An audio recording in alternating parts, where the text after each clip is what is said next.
On se retrouve pour une vidéo réaction. Ok, alors aujourd'hui nous allons faire du coup une vidéo réaction. Je sais pas. Voilà, nous allons faire une vidéo réaction sur ceci. Ok, faut regarder YouTube. Mais sur l'appli YouTube Music, vous pouvez aussi découvrir de nouveaux titres d'un seul geste. Cool. Mulherada, você saca mulherada. Piuí, tic-tac, novinha, fica à vontade. Pode sentar gostosinha na camisinha de chocolate. Voilà, déjà ça a l'air super bien. Oh, 1 sur 26. Alors.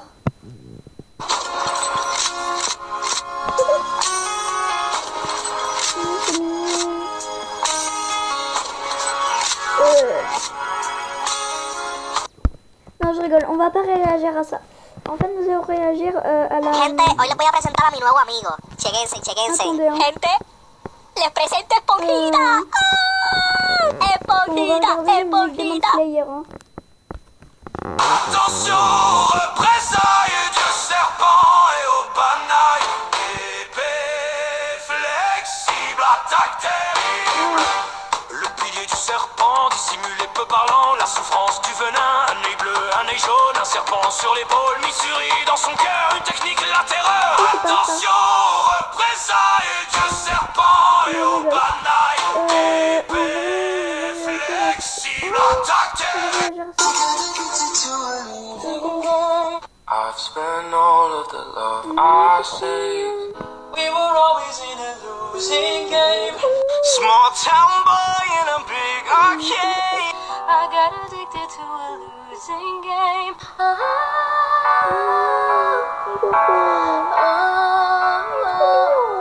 All I know, Mais non, je rigole. Allez, on va faire une réaction... Punaise, tous les pieds...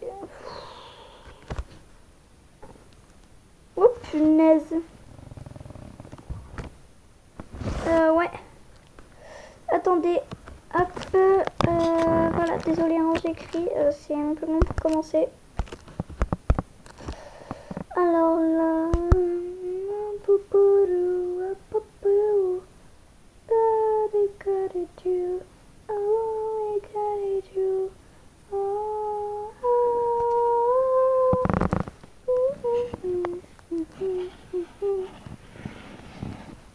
Alors,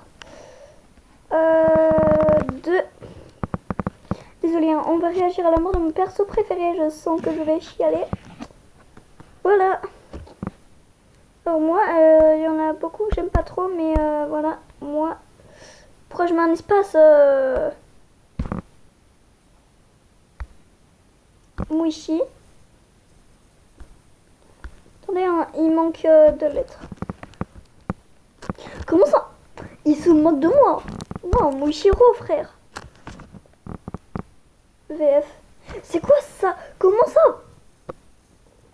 Non, bah non, mais en fait, c'est totalement ce que j'adore. Non, moi, je veux sa mort. Oh, mon Dieu. La fin de Demon Slayer, il n'y a pas de souci. Une bataille Donc on va, millénaire touche à sa fin. réagir à ça. Le combat contre Muzan, le démon originel, est plus proche que jamais depuis que les différents piliers et nos héros ont été téléportés dans sa forteresse. Ça va, hein. Bien que séparés, les pourfendeurs de démons ont poursuivi leur avancée dans le château, rencontrant les différents Désolé, niveaux hein. supérieurs au pouvoir. D'ailleurs, désolé, hein, mais si j'étais pas là pendant quelques jours, c'était parce que j'étais en Espagne, j'ai été à Bordeaux. Donc voilà, on reprend. Aussi puissant que terrifiant.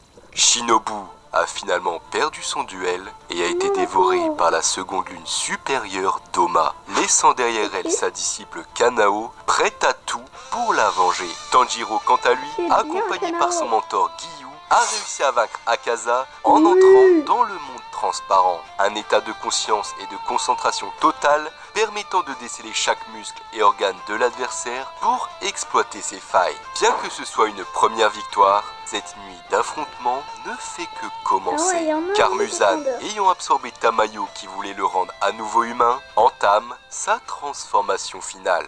Quoi qu'il en soit, Kanao, en mauvaise posture, doit faire face à Doma qui feint d'être attristé par la mort d'Akaza. Mais celle-ci n'est pas dupe et remarque vite que la seconde lune ne ressent finalement aucune émotion. C'est donc avec haine et mépris pour son adversaire que Kanao veut finir le combat. Allez, Kanao.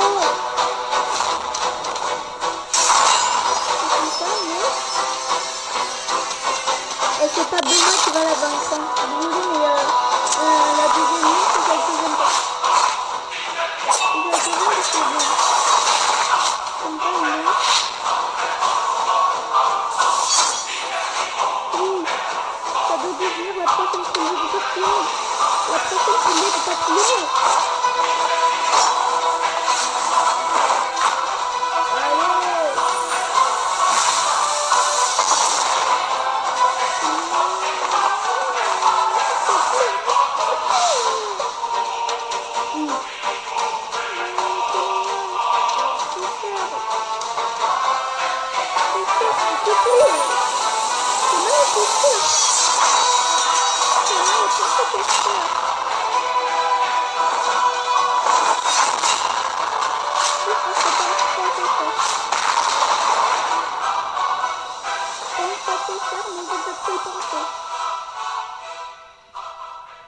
Sans s'en rendre compte, manquant de poigne à cause de la fatigue, Kanao s'est fait subtiliser son sabre par Doma. En mauvaise posture, elle doit traverser des pétales de glace aussi tranchantes que des rasoirs si elle veut le récupérer. Mais c'est à ce moment que Inosuke fait son entrée et dévie l'attaque adverse. Plus que prêt à se battre, notre héros apprend alors la mort de Shinobu, celle qui avait pris soin de lui et de ses blessures après chaque bataille. Bouillonnant de colère et de tristesse, Inosuke fonce alors dans un combat frontal malgré le danger. Elle fait gaffe à toi encore. C'est pas l'air anglais désolé. C'est pas l'air anglais donc nickel comme ça c'est en français.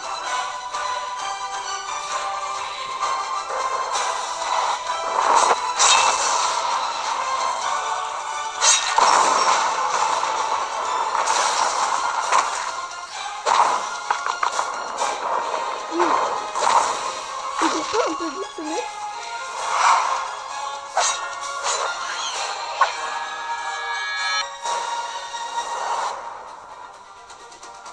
Allez.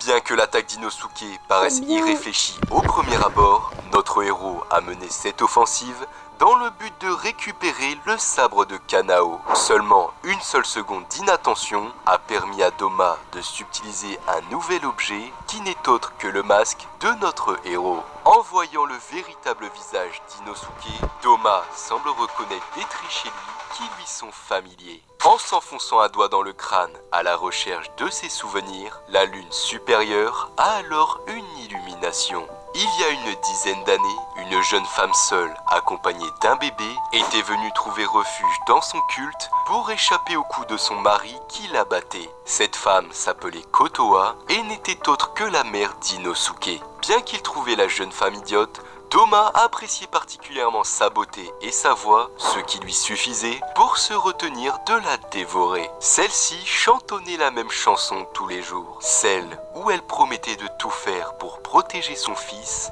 même au prix de sa vie. Un jour, Kotoa découvrit le secret de Doma en le voyant tuer puis manger plusieurs de ses fidèles. Pris de peur, elle prit la fuite en pleine nuit jusqu'à arriver dans une sombre forêt. Seule et perdue au bord du précipice, elle sentait que Doma serait bientôt là pour l'éliminer. Kotoa prit donc la décision de lâcher Inosuke dans la rivière en contrebas, priant pour sa survie avant de se faire sauvagement exécuter.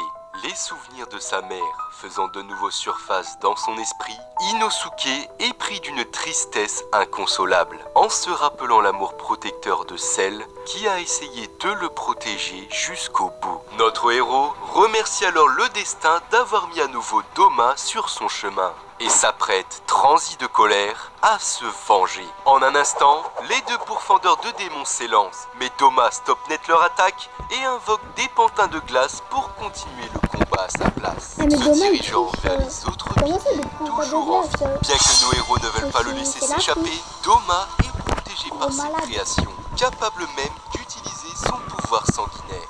N'ayant aucun moment de répit, Inosuke voit Doma qui s'apprête à quitter la pièce, quand soudain, la seconde lune supérieure voit des morceaux de chair tomber sur le sol, provenant de son visage en train de fondre. En effet, Shinobu avait prévu depuis le début qu'elle allait se faire dévorer en cas de défaite, et a donc injecté dans son corps pendant plus d'une année un poison de fleurs de glycine qui est mortel pour les démons. En dévorant Shinobu, Doma a ingéré plus de 70 fois la dose létale. Son corps se désagrégeant et perdant des forces, les pantins de glace finissent par s'autodétruire. C'est le moment ou jamais pour nos héros d'en finir. Kanao se rue donc sur Doma pour lui infliger le coup de grâce, mais celui-ci déploie instantanément sa plus puissante technique afin de repousser l'assaut de nos héros. Le temps étant compté avant que la lune supérieure ne commence à s'adapter au poison, Kanao utilise sa technique ultime, les yeux du licorice rouge. En mettant une pression. On connaît tous une personne qui écoute de la K-pop et aujourd'hui on va voir une fille qui se fait insulter par toute son école parce qu'elle écoute de la K-pop. Alors déjà je Mais juste non. En mettant une pression maximale dans sa vision, le temps barré comme ralenti pour Kanao, bien que sa vue puisse disparaître avec cette technique. Celle-ci, esquivant les attaques de Doma, entame sa décapitation, mais le démon la gèle sur place avant qu'elle ne puisse totalement trancher sa tête. C'est donc au moment fatidique que Inosuke lance ses deux sabres de toutes ses forces sur celui de Kanao pour accompagner son mouvement et finalement trancher la tête de Doma. La seconde lune, constatant sa mort imminente, ne ressent aucune émotion au fond de lui et n'a donc pas la volonté irrépressible de survivre face à ce coup fatal. N'ayant jamais rien ressenti de sa vie, même face à ses parents s'entretuant, Doma est voué à mourir seul dans un froid glacial. Shinobu peut donc enfin trouver le repos, ayant confiance en ses compagnons quant à l'extermination de Muzan. Et ce n'est qu'une fois dans l'au-delà que Doma commence à ressentir pour la première fois quelque chose. Et ce n'est autre que de l'amour face à la beauté de Shinobu. Pris d'un coup de foudre, il lui demande donc de venir avec lui jusqu'en enfer. Demande qui sera brutalement refusée par l'ancien pilier. Inosuke exulte alors de joie après sa victoire contre la lune supérieure. Mais le souvenir protecteur de sa mère refait surface et ne manque pas de l'émouvoir une nouvelle fois. Kanao, quant à elle, a perdu la vue de son œil droit et ne peut que se rappeler de la bienveillance de sa sœur en récupérant son ruban. Dans un dernier au revoir, elle sent que ses sœurs, ayant voué leur vie à vaincre les démons, sont fières d'elle, partant vers un monde meilleur avec leur famille, loin des démons. Du côté de Tanjiro, il finit par être réveillé par une odeur de brûlé, celle de Tomioka faisant rougir sa lame dans un feu afin de cautériser leur plaie. Nos deux héros apprennent alors par le biais des corbeaux la victoire de Inosuke et Kanao sur la seconde lune. Quant à Mitsuri et Obanai, ils entament leur combat contre Nakime, la quatrième lune supérieure, qui contrôle actuellement la forteresse. Bien qu'elle n'ait pas un pouvoir sanguinaire offensif, elle n'a aucun mal à repousser nos héros, qui sont incapables de l'atteindre. Muichiro et Gyomei poursuivent leur course afin de trouver Muzan, mais le pilier de la brume se retrouve subitement séparé de Gyomei à cause du pouvoir de Nakime.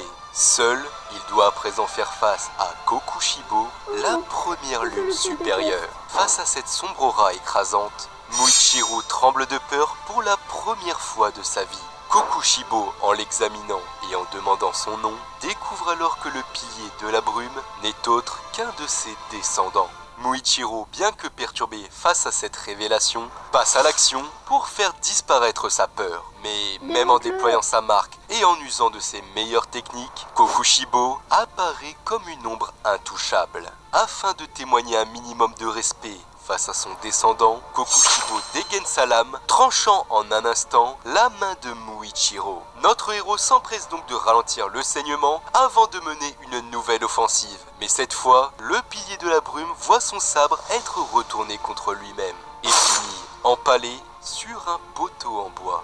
La première lune démoniaque, voyant le potentiel de son descendant, compte donc en faire un démon. Mais Genya, observant la scène de loin, dissimulée derrière un panneau, est prêt à intervenir. Mais avant même qu'il ne bouge le petit doigt, Kokushibo se retrouve derrière lui et n'a aucun mal à le trancher en deux. À la merci de Kokushibo, Genya s'apprête à être exécuté avant que Sanemi, son grand frère, ne vienne lui porter secours. Si Sanemi s'est montré toujours aussi dur avec Genya, c'est car il voulait qu'il ait une vie paisible, loin des démons.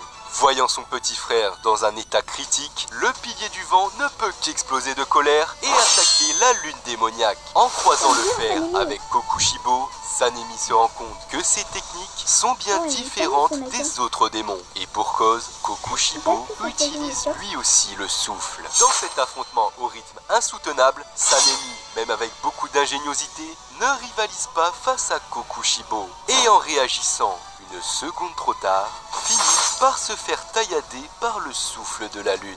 Face à Sanemi lacéré et complètement ensanglanté, la première lune se retrouve soudainement perturbée. Depuis son premier affrontement contre sa mère qui fut transformée en démon, Sanemi savait que son sang avait quelque chose de spécial qui pouvait faire perdre leurs moyens aux démons. Continuant à les traquer seul, Sanemi fit un jour la rencontre de Masashika, un membre des Pourfendeurs. Tous deux devinrent rapidement meilleurs amis. Mais leur assaut contre la première lune inférieure s'est soldé par la mort de Masashika. Étant le seul survivant promu au rang de pilier, Sanemi ne pouvait cacher sa colère et sa tristesse face à Oyakata qu'il jugeait comme lâche et faible. Cependant, sa colère se verra vite estompée quand Oyakata lui présente ses excuses et lui remet la lettre que Masashika avait laissée pour lui. Depuis qu'il mène son combat contre Muzan, Oyakata a retenu le prénom de chacun des pourfendeurs tombés au combat, et celui de Masashika ne faisait pas exception. Sanemi, ne pouvant en dire autant, finit par se calmer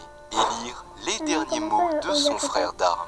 Masashika voulait que ceux chers à son cœur puissent vivre une vie paisible en éliminant les démons, même s'ils ne pouvaient se tenir à côté d'eux. Touché par ce message, Sanemi s'était alors juré de protéger son frère pour qu'il ait une vie heureuse. Et ce simple souhait, fait il y a des années, lui suffit à tout donner dans son combat contre Kokushibo. Quand soudain, Gyomei fait son entrée, déterminé à abattre la première lune. Instantanément, Kokushibo remarque le corps du pilier qui a été poussé à la plus extrême limite. Gyomei, aspirant tout l'air environnant avec son souffle, entame donc la confrontation. Impressionné par la force et l'agilité de son adversaire, la première lune manque de se faire saisir par les chaînes de Gyomei, laissant derrière lui une mèche de cheveux. Constatant que les armes du pilier sont en fer pur, renforcées par la lumière du soleil, Kokushibo finit par voir son sabre brisé en deux, car celui-ci est principalement composé de ses cellules démoniaques. Seulement, il ne perd pas un instant avant de contre-attaquer dans un fracas d'acier blessant le pilier de la roche. Gyomei passe donc aux choses sérieuses et fait apparaître sa marque pendant que Muichiro réussit tant bien que mal à s'extraire du poteau. Pensant ses blessures en vitesse, il sait qu'il est déjà condamné et compte donc tout donner, quitte à mourir dans ce combat. Mais Genya l'interpelle avant son assaut pour lui demander de rassembler les parties de son corps et de lui donner les cheveux que la lune supérieure a perdus pour se régénérer. Quant à Kokushibo, il est pris de tristesse en voyant qu'un guerrier comme Gyomei a éveillé la marque, car tous ceux qui la possèdent sont voués à mourir avant leur 25e année. Il lui propose donc, tout comme lui, de devenir un démon. Seulement le pilier de la roche est bien au courant des risques et ne regrette pas une seule seconde son choix de mourir en tant qu'humain. D'autant plus qu'il notifie qu'un pourfendeur a réussi autrefois à surpasser cette fatalité. À la simple évocation de ce fait, Kokushibo est pris d'une colère froide, reprenant le combat de plus belle. Sanemi, ayant enfin refermé ses blessures, éveille à son tour la marque pour rejoindre Gyomei dans ce combat. Au même moment, Genya ingère la mèche de cheveux de la première lune et voit son corps se régénérer à une vitesse fulgurante. Seulement, il commence à entendre une étrange voix dans sa tête, qui n'est autre que celle de Muzan, demandant à Kokushibo de retenir les piliers. Quant à Gyomei et Sanemi, ils parviennent à prendre de vitesse la première lune et lui infliger quelques dégâts. Mais Kokushibo n'attendait que leur précipitation pour contre-attaquer en allongeant sa lame. Perdant des doigts dans ce fracas d'acier, Sanemi et Gyomei peinent à suivre la cadence de Kokushibo, qui enchaîne les techniques de haut niveau. Muichiro, retournant au combat, sauve alors Sanemi d'une mort certaine. Observant son frère, côtoyant la mort de plus en plus près, Genya ne peut rester les bras croisés et prend le risque d'ingérer le bout de lame brisée de la lune démoniaque. Gyomei, à force d'esquiver les attaques insoutenables de Kokushibo, a réussi à affûter ses sens et entre dans le monde transparent. Muichiro profite alors de la diversion de ses amis pour entrer dans la garde de son adversaire et le transpercer, quitte à y laisser sa jambe. Sachant qu'il va mourir, le pilier de la brume compte tout donner pour maintenir sa position. Le temps nécessaire pour que Genya, devenu brièvement un démon, tire une rafale de balles se logeant dans le corps de la première lune. En activant son pouvoir sanguinaire, Genya immobilise Kokushibo coincé dans un arbre ayant solidement pris racine. Les piliers se ruant vers lui pour lui trancher la tête, Kokushibo, une nouvelle fois face à la mort, se remémore alors un moment marquant de sa vie. Il y a plus de 400 ans, Kokushibo, devenu un démon depuis des dizaines d'années, croisa à nouveau le chemin de son frère jumeau Yorichi, le créateur du souffle du soleil. Ses yeux n'en revenaient pas. Yorichi, bien que décrépit, était encore en vie, malgré qu'il ait développé la marque des pourfendeurs dès sa naissance. Yorichi, en voyant l'apparence démoniaque de son frère, ne pouvait que pleurer de pitié pour lui. Lui, qui a toujours été impassible dans sa jeunesse, a montré pour la première fois ses émotions. Yorichi, prenant position, s'apprêtait à éliminer son frère. Bien qu'il soit âgé, Kokushibo sentit instantanément que son jumeau n'avait rien perdu de sa technique et d'un mouvement le retrouva tranché avant qu'il ne puisse réagir. Une ancienne colère remonta alors en la première lune. Celle de voir son frère, même à un âge avancé, surpasser les limites humaines, constatant une nouvelle fois la faveur des dieux qui lui avait été offerte. Persuadé que le prochain coup de Yorichi trancherait sa tête à coup sûr, Kokushibo ne put ressentir que de la haine envers son frère. Seulement, le coup final ne vint jamais.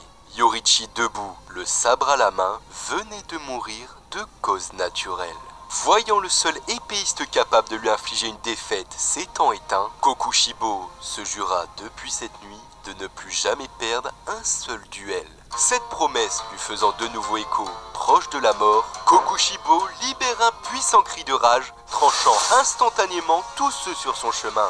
Malgré tout, Muichiro tient bon et met toute sa volonté dans son sabre qui s'anime d'un rouge étincelant. Kokushibo ressent alors une douleur sans pareille, avant que Genya, gisant sur le sol, utilise une ultime fois son pouvoir sanguinaire. Kokushibo, à nouveau immobilisé, les armes des piliers s'entrechoquent, devenant à leur tour rougeâtres. Et c'est dans un hurlement de colère et de douleur que la tête de la première lune finit par tomber. Cependant, ayant fait la promesse de ne plus jamais perdre, Kokushibo puise dans ses dernières forces pour se régénérer. Sa tête commence alors à repousser, affichant un visage monstrueux.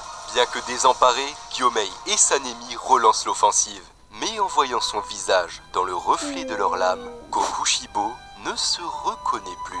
Il ne peut alors que se rappeler d'une chose, Yorichi, encore enfant et plein d'admiration, qui voulait le suivre dans la voie du sabre. Tout à coup, le corps de la lune supérieure se désagrège. Lui, qui a tout fait pour devenir le meilleur épéiste, se rappelle alors pourquoi il est allé jusqu'à refuser la mort et perdre son humanité.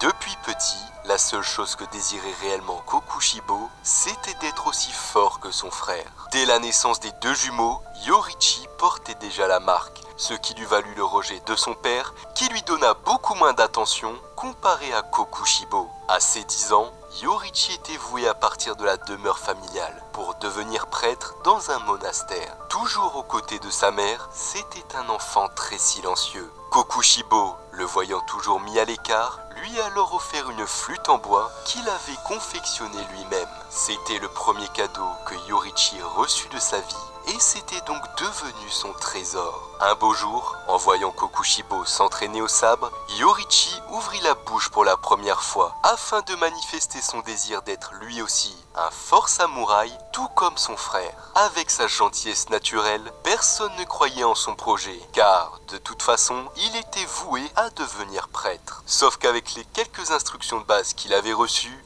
Yorichi fait preuve d'un talent inné de bretteur, corrigeant magistralement son professeur lors d'un duel. À la suite de cet affrontement, voyant l'instructeur blessé, Yorichi ne voulait plus être un samouraï, se rendant compte qu'il détestait plus que tout faire du mal aux autres. Kokushibo, désirant être le plus fort des samouraïs, voulait alors en apprendre plus sur le secret de la force de son frère. Yorichi, aussi jeune qu'il soit, voyait déjà les êtres vivants par le prisme du monde transparent, capable d'anticiper tout mouvement. Malgré des efforts acharnés, Kokushibo n'a jamais réussi à égaler le niveau de Yorichi, si bien qu'aux yeux de son père, le rôle des deux frères s'était inversé. Maintenant devenu le fils mal aimé, son rêve de devenir le plus fort des samouraïs lui avait été enlevé. Jusqu'au jour où la mère des deux frères succomba de sa maladie, poussant Yorichi à partir au temple à la place de son frère, voulant fuir la violence. Ce n'est qu'en lisant les mémoires de sa mère que Kokushibo comprit que si Yorichi restait toujours auprès d'elle, c'était pour l'aider à marcher, ayant depuis le début détecté sa maladie sur son flanc gauche. Face au don exacerbé de son frère, Kokushibo ne put ressentir que du mépris, souhaitant même que celui-ci ne vienne jamais au monde. Les années passèrent et Yorichi disparut sans laisser de traces. Kokushibo, lui, est finalement devenu un samouraï et a même pu fonder une famille, passant des années paisibles, jusqu'à une sombre nuit où son campement fut attaqué par un démon. C'est à ce moment que Yorichi fit son retour, coupant le démon en un instant, ayant suivi sa piste depuis des jours. Face à cette maîtrise du sabre extraordinaire, capable même de venir à bout des démons, Kokushibo abandonna sa femme et sa famille pour poursuivre son rêve, celui d'être le meilleur samouraï, voulant faire sienne les techniques de son frère. Au fil des années, Yorichi traqua les démons avec son frère et d'autres épéistes à qui il apprenait des dérivés de son souffle. Mais malgré tous ses efforts, Kokushibo n'a lui-même jamais réussi à maîtriser le souffle du soleil, créant sa propre variante, le souffle de la lune. Rapidement, il manifesta la même marque que son frère, le condamnant à une mort certaine lors de sa 25e année.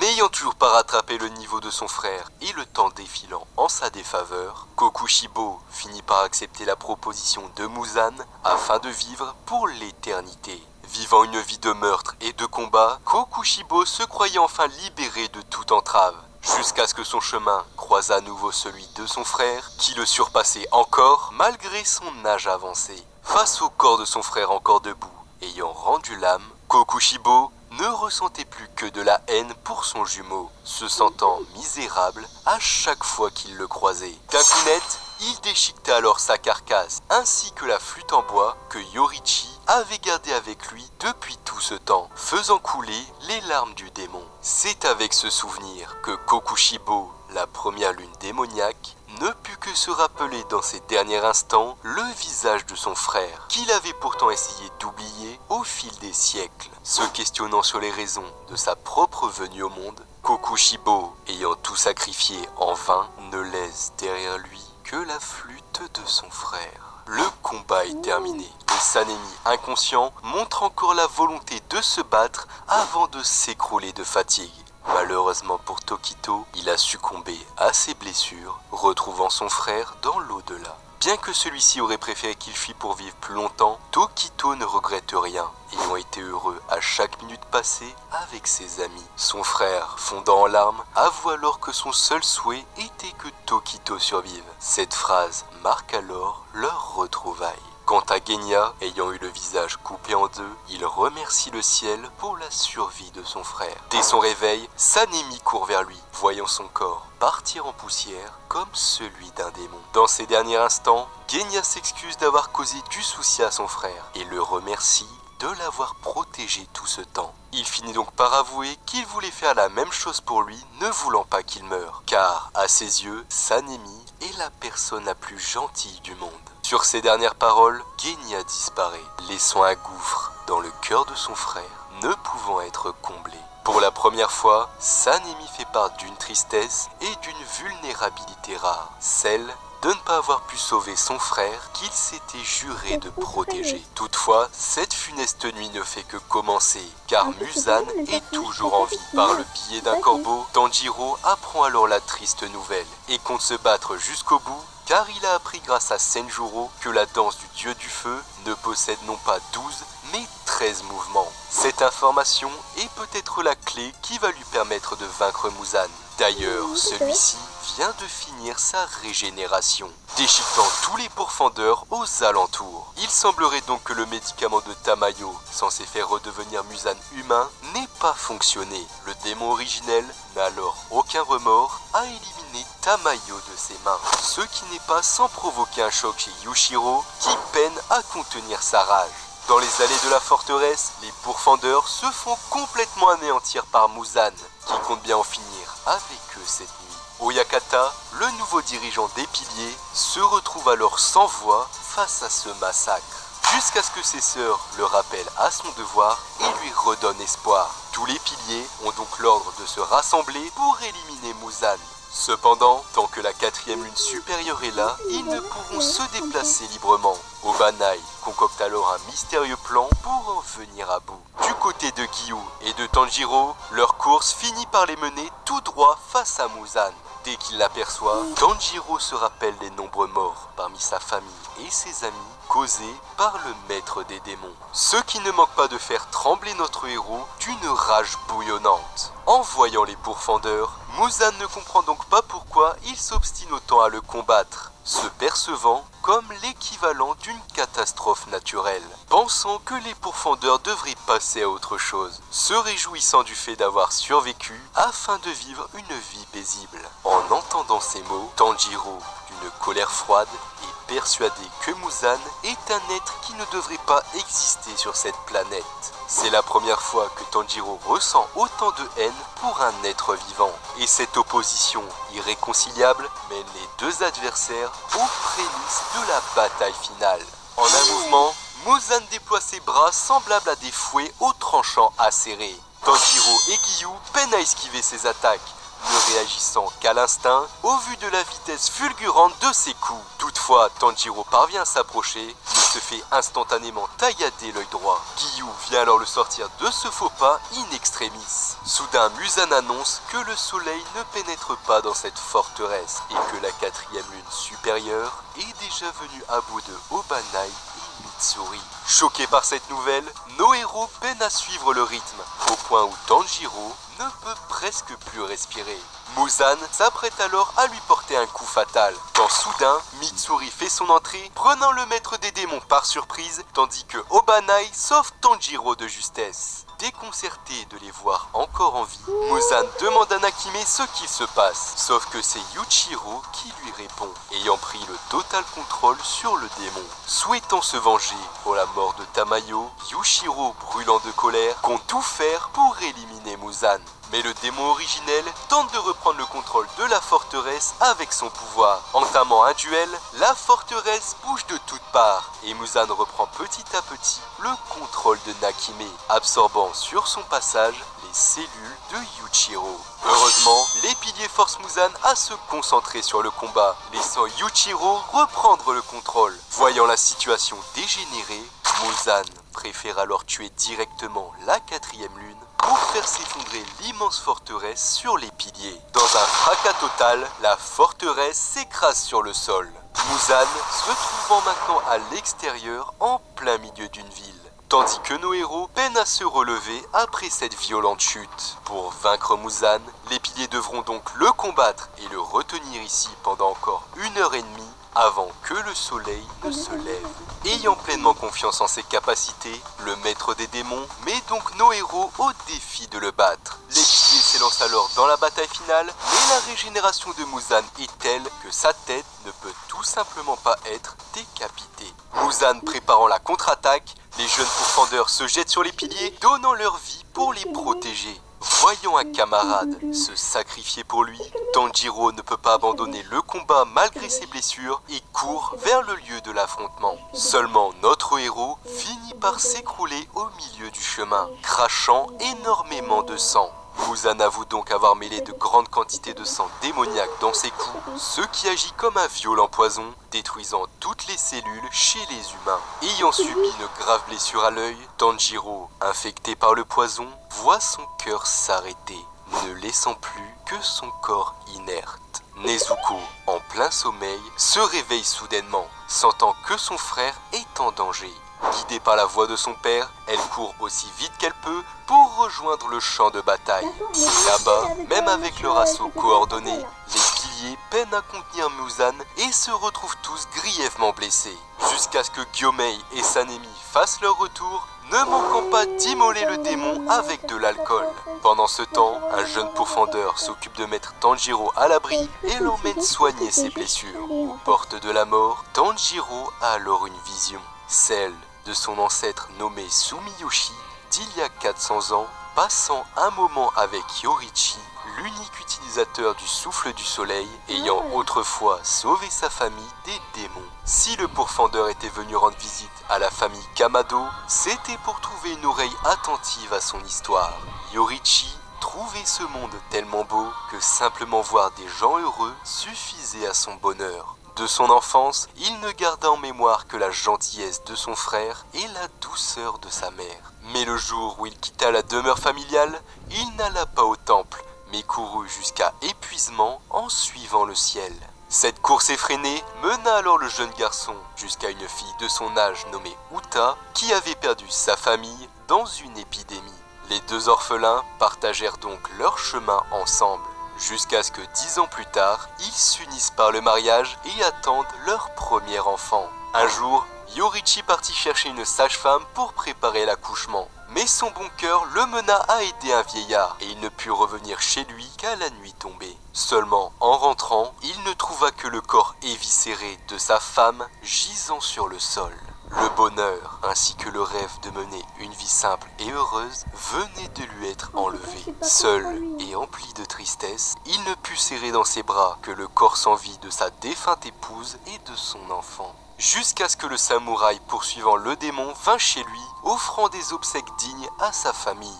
Yorichi, n'ayant plus rien, devint alors lui aussi un pourfendeur de démons, dans le but d'éliminer ces créatures, salissant la beauté de ce monde. Rapidement, Yorichi avec son talent a appris le souffle aux autres pourfendeurs, et à force d'éliminer les démons, il finit par remonter la piste jusqu'à leur créateur, qui n'est autre que Muzan. À cet instant précis, Yorichi savait qu'il était venu au monde dans le but de l'éliminer. Face à la force et à la vitesse de Muzan, Yorichi sentit pour la première fois la pression du combat, sachant que la moindre égratignure pourrait lui coûter la vie. Mais ayant perfectionné ses techniques durant tant d'années uniquement pour cet instant, Yorichi d'un coup net réussit à découper Muzan avec sa lame d'un rouge incandescent. Pour la première fois de sa vie, Muzan venait d'être décapité avec l'incapacité de se régénérer. Ressentant une intense colère et une frustration indescriptible, Muzan, pour échapper à la mort, décide donc de se faire exploser en 1000 morceaux afin de se régénérer plus tard. La jeune femme qui l'accompagnait, enfin libérée de son emprise, ne pouvait qu'exploser de colère face à la fuite de l'homme qu'elle étend. Et cette femme n'était nulle autre que Tamayo. Rapidement, elle coopéra avec Yorichi pour vaincre Muzan, ce qui n'était pas de l'avis de tous les pourfendeurs, d'autant plus que Kokushibo était devenu lui aussi un démon. Sachant que Muzan ne réapparaîtra plus devant lui de son vivant, Yorichi était persuadé d'avoir échoué à ce pourquoi il était venu au monde, gardant en lui une profonde tristesse. Seulement, en jouant avec la fille de Sumiyoshi, Yorichi ne pouvait contenir ses larmes de joie, car il venait d'entrevoir la vie à laquelle il avait aspiré avec sa femme. Sous la demande des enfants de la famille Kamado, Yorichi exécutait souvent les mouvements du souffle du soleil, semblables à une danse. Ces mouvements, Sumiyoshi n'en ratait jamais une miette, émerveillé par la beauté et la pureté de ses gestes. Alors le jour où Yorichi fit ses adieux à la famille, il légua à Sumiyoshi les précieuses boucles d'oreilles que sa mère lui avait offerte. Marqué par celui qui avait sauvé sa famille des griffes des démons, Sumiyoshi promit de transmettre à sa descendance ses boucles d'oreilles ainsi que les mouvements du souffle du soleil. Des mouvements que Tanjiro connaît aujourd'hui sous la forme de la danse du dieu du feu.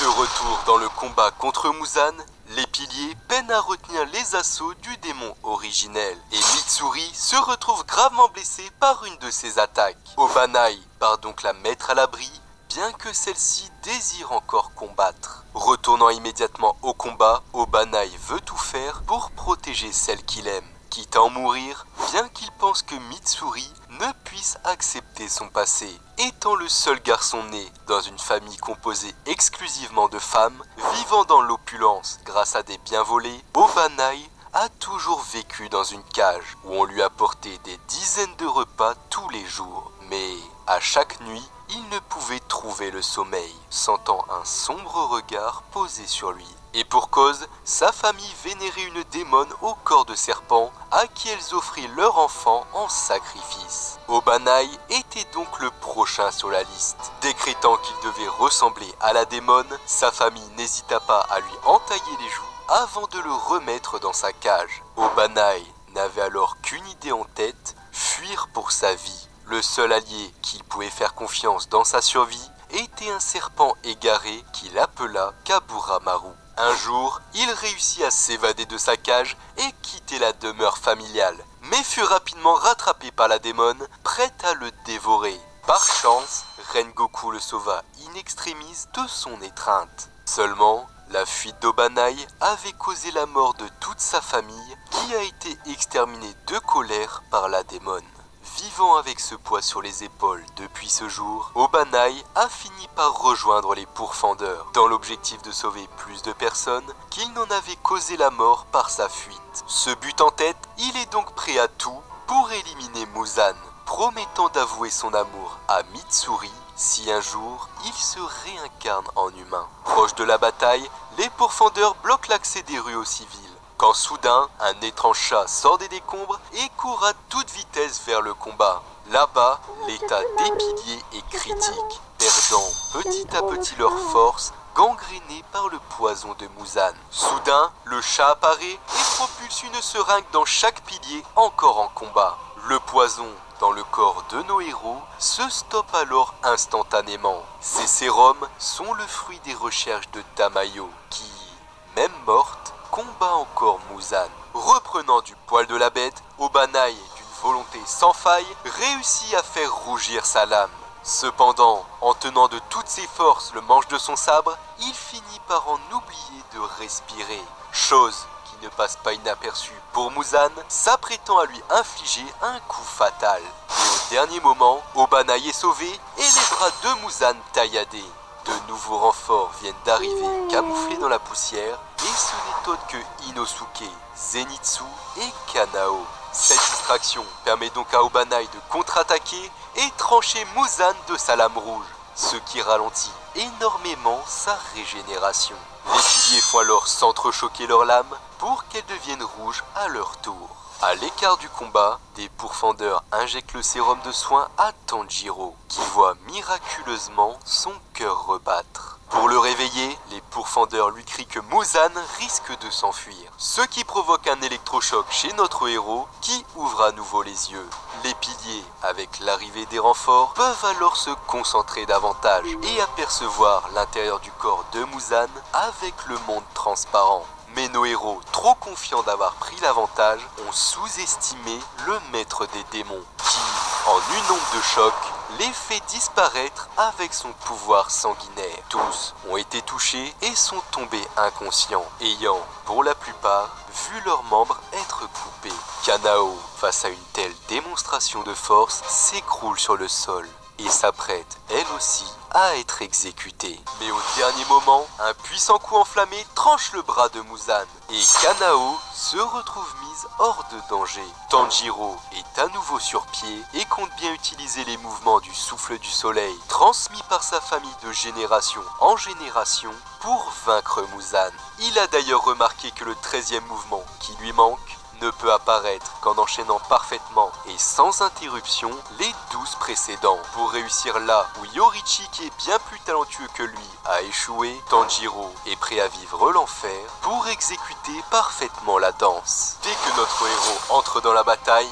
Muzan ne peut s'empêcher d'apercevoir le fantôme de Yorichi, sa lame brillant d'un rouge écarlate. Tanjiro parvient alors à relier 6 de ses mouvements, mais sa précision est beaucoup moins grande que celle de Yorichi. Muzan parvient donc à le toucher et le blesser. Mais malgré tout, notre héros n'abandonne pas et le maître des démons se surprend à ne pas réussir à l'achever. Même si Tanjiro s'épuise rapidement avec ce rythme insoutenable, les coups de Muzan sont eux aussi devenus plus lents. Dans le sérum, pour faire redevenir Muzan humain, Shinobu et Tamayo ont jugé bon de mettre un agent vieillissant. Muzan, depuis le début de son combat contre les pourfendeurs, a vieilli l'équivalent de 9000 ans.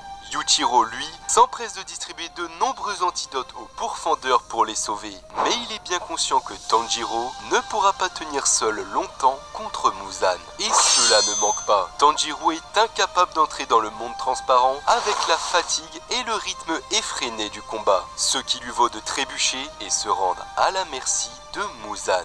Par chance, Obanai le sort de ce mauvais pas, bien qu'il ait perdu la vue suite à son précédent assaut. Grâce à son serpent Kaburamaru qui lui sert de radar, il parvient à se mouvoir dans l'espace tout en esquivant les attaques ennemies.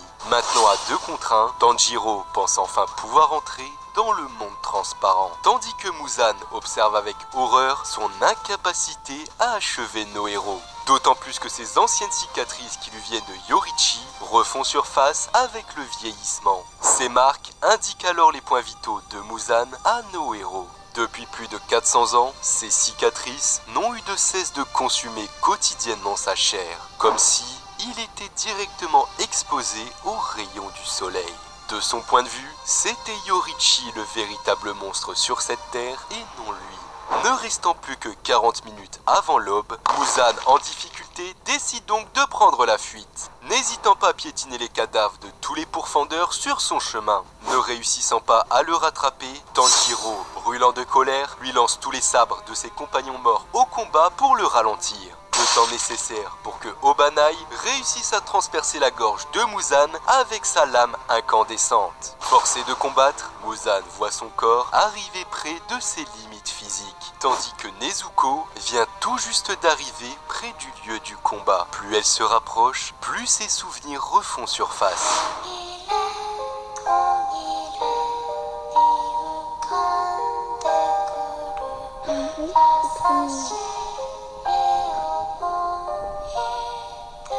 C'est comme une musique.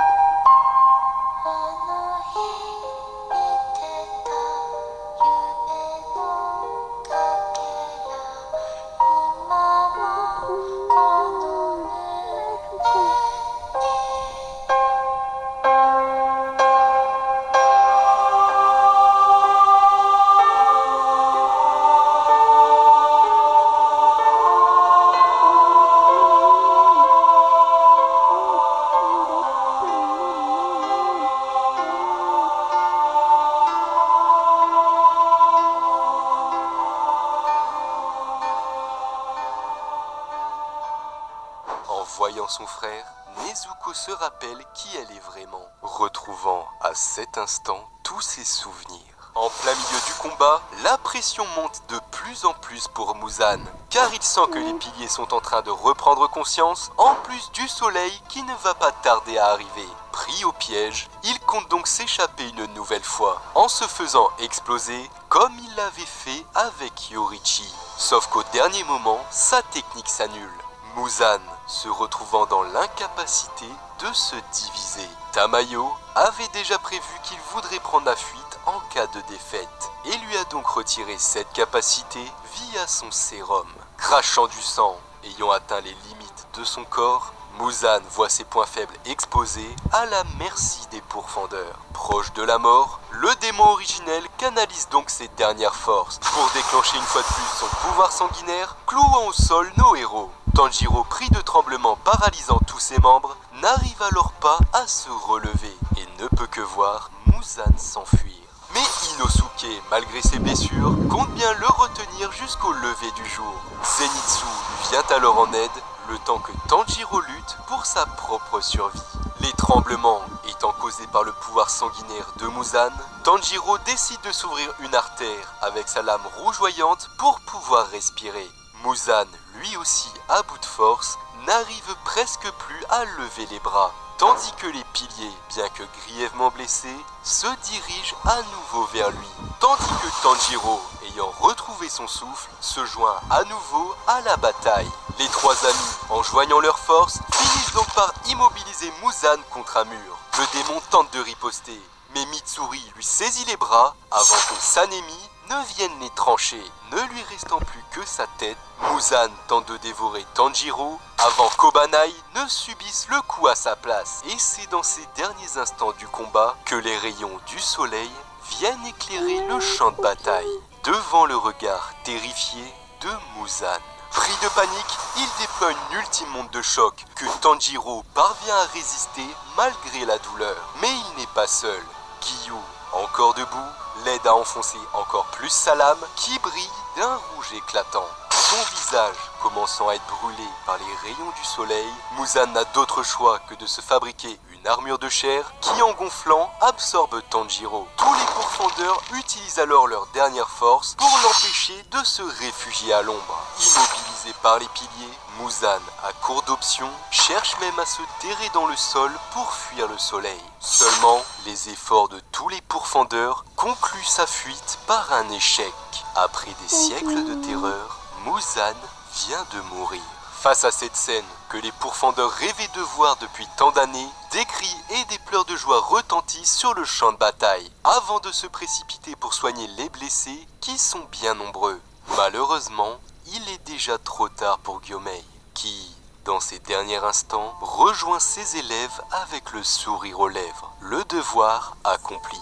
De même pour Mitsuri, qui se sent partir aux côtés de Obanai, se souvenant de leur première rencontre et de tous les bons moments passés ensemble. Celle-ci déclare alors son amour à Obanai, qui n'en a plus pour longtemps. Les deux amoureux se font alors la promesse de se marier si jamais ils se réincarnent dans ce nouveau monde, débarrassé des démons. Sanemi, quant à lui, entre la vie et la mort, observe Genya et ses frères rejoignant l'autre rive. Sa mère, seule, ayant tué ses enfants en se transformant en démon, ne peut alors les rejoindre, condamnée à aller en enfer. Sanemi propose donc de l'accompagner avant que son père ne l'en empêche et le repousse, le faisant revenir à lui. Inosuke et Zenitsu parviennent à être soignés de leurs blessures. Cependant, il n'y a rien à faire pour Tanjiro, son cœur ayant déjà arrêté de battre depuis longtemps. Jusqu'à la mort, notre héros s'est battu pour ses convictions et pour les autres. En se remémorant le courage et la gentillesse du jeune garçon, Giyu fond en larmes et s'excuse de ne pas avoir réussi à le protéger. Devant Nezuko, qui accourt en larmes devant le corps inanimé de son frère.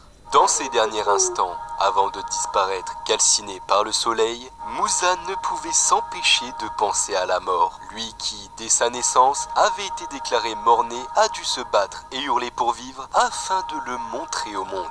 Durant toute sa vie, il s'est donné les moyens d'obtenir tout ce qu'il désirait. Mais s'il y a bien une chose qu'il ne pouvait conquérir, c'était bien la mort. Cependant, au cours de ses longues années de vie, et au contact des pourfendeurs, il a vu quelque chose qui subsiste même après la mort, les sentiments. Faisant ce constat avant de disparaître, Muzan décide de confier ses sentiments ainsi que tout son pouvoir dans le corps de Tanjiro, le croyant capable de conquérir le soleil et de perpétuer sa volonté, celle de vaincre la mort et d'éliminer sa seule menace, les pourfendeurs de démons. Ces mots faisant écho en lui, Tanjiro se réveille et manque de tuer un pourfendeur en s'étant complètement transformé en démon.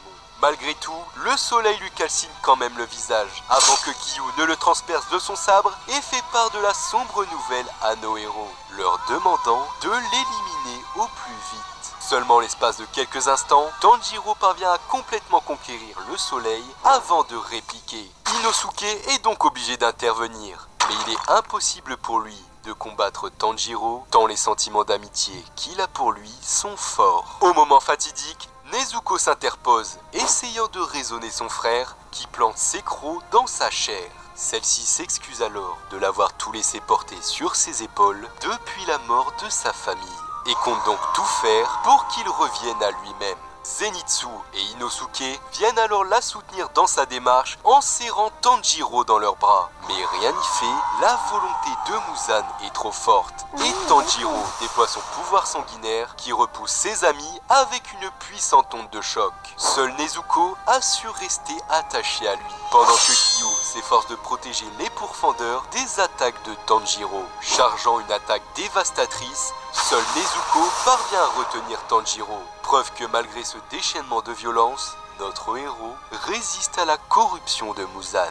Kanao, bien que blessée, a encore sur elle un sérum pour faire redevenir un démon en humain et compte bien l'utiliser sur Tanjiro. Afin d'esquiver les attaques tranchantes, elle réutilise donc sa technique ultime des licorices rouges. Se ruant sur lui, Kanao se retrouve gravement blessé, mais parvient tout de même à injecter le sérum à Tanjiro, qui s'immobilise instantanément. Au fond de lui, Tanjiro, épuisé, ne demande qu'une chose, rentrer chez lui avec sa sœur. Cependant, Muzan fait tout pour le faire culpabiliser afin de le maintenir entre ses griffes. Mais Tanjiro ne croit pas un seul mot à ses mensonges et sort de son emprise, aidé par les esprits de ses défunts amis. Seulement Muzan ne compte pas abandonner si vite et rappelle à Tanjiro qu'il a éveillé la marque, le condamnant à mourir à ses 25 ans, tandis qu'en restant un démon, il pourra vivre éternellement. Seulement cette proposition n'intéresse pas le moins du monde notre héros, qui ne désire qu'une chose, revoir ses proches. Plus Tanjiro s'échappe de son emprise, plus le désespoir gagne Muzan, qui semble de plus en plus pathétique. Aidé par ses amis, notre héros revient finalement à lui, laissant derrière Muzan, qui est voué à disparaître dans la solitude. Ouvrant ses yeux, avec tous ses amis autour de lui, Tanjiro est alors plus qu'heureux de revoir leur visage sain et sauf. Poussant un énorme cri de joie, les pourfendeurs ont finalement accompli leur dernière mission, débarrassant le monde de Muzan et de ses démons. 3 mois s'est écoulé et nos héros sont de nouveau sur pied. Et si Tanjiro a pu se libérer de l'emprise de Muzan, c'est en partie grâce à Nezuko qui l'avait mordu, car celle-ci avait développé des anticorps contre les cellules de Muzan afin de redevenir humaine. Yushiro remercie alors notre héros d'avoir mené la volonté de Tamayo jusqu'au bout. Voyant son regard soulagé mais triste, Tanjiro demande à Yushiro de continuer à vivre car il est le seul encore capable d'entretenir le souvenir de Tamayo à travers le temps. Quant aux 2 derniers piliers restants, Giyu et Sanemi, ils reçoivent les plus grands remerciements de la famille Ubuyashiki avant la dissolution de l'ordre des pourfendeurs. Les 2 anciens piliers sont alors persuadés que le père de Kiriya est fier de ce qu'il a pu accomplir durant cette nuit de combat. Dans sa chambre de repos, Tanjiro reçoit la visite de Tengen et ses femmes ainsi que du père de Rengoku, le remerciant d'avoir utilisé la garde du sabre de son fils pour cet ultime affrontement. Rapidement, les forgerons envahissent la pièce, content de voir notre héros en bonne santé. Comme à son habitude, Inosuke ne peut s'empêcher de voler de la nourriture pendant que Kanao observe avec admiration le cerisier planté par le premier pilier de la fleur. Kanao et Tanjiro, après ce combat, semblent alors nouer des liens plus forts. Sanemi, de son côté, finit par croiser Nezuko dans les couloirs et s'excuse, gêné de ne pas avoir pu aider Tanjiro après sa transformation. Seulement, la réponse innocente de Nezuko lui rappelle fortement son petit frère Genya. Sanemi fait donc part d'un rare geste de tendresse avant de partir. Nos héros, enfin tous rétablis, prennent le temps de fleurir toutes les tombes de leurs camarades tombés au combat, avant d'entamer une nouvelle vie dans la maison familiale de Tanjiro. Et c'est dans ce monde en paix que le temps s'est écoulé jusqu'à notre époque moderne. Les descendants de nos héros se préparent pour aller à l'école, perpétuant le souvenir de leurs ancêtres qui ont débarrassé ce monde des démons. Dans ce futur en paix, tous les espoirs que portaient Tanjiro et ses amis semblent être accomplis. Yushiro, au fil des siècles, est devenu un artiste connu, spécialisé dans la peinture de portraits, plus précisément celui de Tamayo, qu'il réalise afin de préserver son souvenir. Même Mitsuri et Obanai se sont réincarnés à cette époque, tenant un restaurant de ramen ensemble après leur mariage. Sumihiko, le descendant de Tanjiro, se réveille alors en retard pour les cours et nous fait une démonstration de sa grande agilité pour arriver à l'heure. Dans sa course effrénée, il passe devant le magasin de réparation à Ganezuka, avant de faire une pirouette sur une voiture de police, devant deux agents ressemblant trait pour trait à Sanemi et Genya qui se mettent à sa poursuite. Traversant une foule de visages familiers, la course de Sumihiko se voit rejointe par son camarade Tojuro, un descendant de la famille de Rengoku. Les deux amis passent alors la grille d'entrée pile à l'heure devant le visage contrarié des agents de police. D'ailleurs, ceux-ci ne manqueront pas d'appeler chez la famille Kamado pour cet incident, où les boucles d'oreilles de Yorichi ainsi que le sabre de Tanjiro sont fièrement exposés. De cette époque subsiste aussi une photo encadrée où tous nos héros sont réunis, le sourire aux lèvres, heureux d'avoir pu rendre le monde meilleur. Merci de m'avoir écouté jusque-là. Si la vidéo vous a plu, abonnez-vous. On approche enfin des 100 000 abonnés. Et si vous n'en avez pas encore assez de voir ma tête, j'ai ouvert une chaîne secondaire avec du